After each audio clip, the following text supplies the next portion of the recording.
हर हर महादेव। वट सावित्री व्रत कथा। सावित्री और सत्यवान की कथा सबसे पहले महाभारत के वन पर्व में मिलती है, जब युधिष्ठिर मार्कंडेय ऋषि से पूछते हैं कि क्या कभी कोई और स्त्री थी जिसने द्रौपदी जितना भक्ति प्रदर्शित की। सावित्री प्रसिद्ध तत्वज्ञानी राजर्षि अश्वपति की एकमात्र कन्या थी।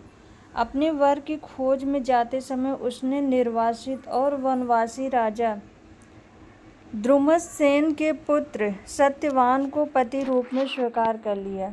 जब देवर्षि नारद ने उनसे कहा कि सत्यवान की आयु केवल 1 वर्ष ही शेष है, तो सावित्री ने बड़ी दृढ़ता के साथ कहा कि जो कुछ होना था सो तो हो चुका। माता पिता ने भी बहुत समझाया, परंतु सती सावित्री अपने धर्म से नहीं डिगी। सावित्री का सत्यवान के साथ विवाह हो गया। सत्यवान बड़े धर्मात्मा, माता पिता के भक्त एवं सुशील थे। सावित्री राजमहल छोड़कर जंगल की कुटिया में आ गई। आते ही उसने सारे वस्त्र आभूषणों को त्याग कर सास ससुर और पति जैसे वत्कल के वस्त्र पहनते थे वैसे ही पहन लिए और अपना सारा समय अपने अंधे सास ससुर की सेवा में बिताने लगे। सत्यवान की मृत्यु का दिन निकट आ पहुंचा। सत्यवान अग्निहोत्र के लिए जंगल में लकड़ियां काटने जाया करते थे। आज सत्यवान के महाप्रयाण का दिन था।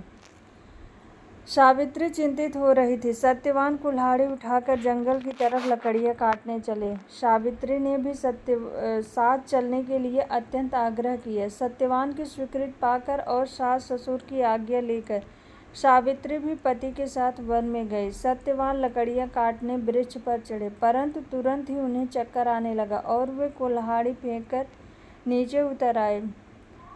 पति का सिर अपनी गोद में रखकर सावित्री उन्हें अपने आंचल से हवा करने लगी। थोड़ी देर में ही उसने भैंसे पर चढ़े हुए काले रंग के सुंदर अंगों वाले, हाथ में फांसी की डोरी लिए हुए, सूर्य के समान तेज वाले एक भयंकर देव पुरुष को देखा। उसने सत्यवान के शरीर से फांसी की डोरी में बंधे हुए अंगूठे के बराबर पुरुष को बलपूर्वक खींच लिया। सावित्री ने अत्यंत व्याकुल होकर आर्त स्वर में पूछा, हे देव, आप कौन हैं और मेरे इन हृदय धन को कहाँ ले जा रहे हैं? उस पुरुष ने उत्तर दिया कि हे तपस्विनी, तुम पतिव्रता हो, अतः मैं तुम्हें बताता हूँ कि मैं यम हूँ और आज तुम्हारे पति सत्यवान की आयु क्षीण हो गई है, अतः मैं उसे बांध कर ले जा रहा हूँ। तुम्हारे सतीत्व के तेज के सामने मेरे दूत नहीं आ सके, इसलिए मैं स्वयं आया हूँ। यह कहकर यमराज दक्षिण दिशा की तरफ चल पड़े। सावित्री भी यम के पीछे पीछे जाने लगी। यम ने बहुत मना किया। सावित्री ने कहा, जहाँ मेरे पति देव जाते हैं वहाँ मुझे जाना ही चाहिए, यह सनातन धर्म है। यम बार बार मना करते रहे, परंतु सावित्री पीछे पीछे चलती रही। उसकी इस दृढ़ निष्ठा और पतिव्रता धर्म से प्रसन्न होकर यम ने एक एक करके वर रूप में सावित्री के अंधे सास ससुर को आंखें दी, खोया हुआ राज्य दिया, उसके पिता को 100 पुत्र दिए और सावित्री को लौट जाने को कहा।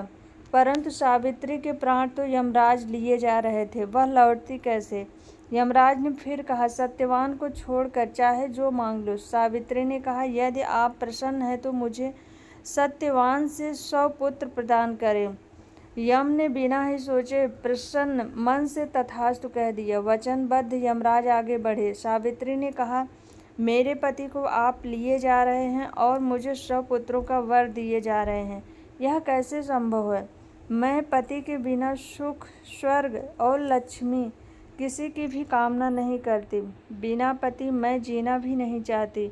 वचनबद्ध यमराज ने सत्यवान के सूक्ष्म शरीर को पास मुक्त करके सावित्री को लौटा दिया और सत्यवान को 400 वर्ष की नवीन आयु प्रदान की।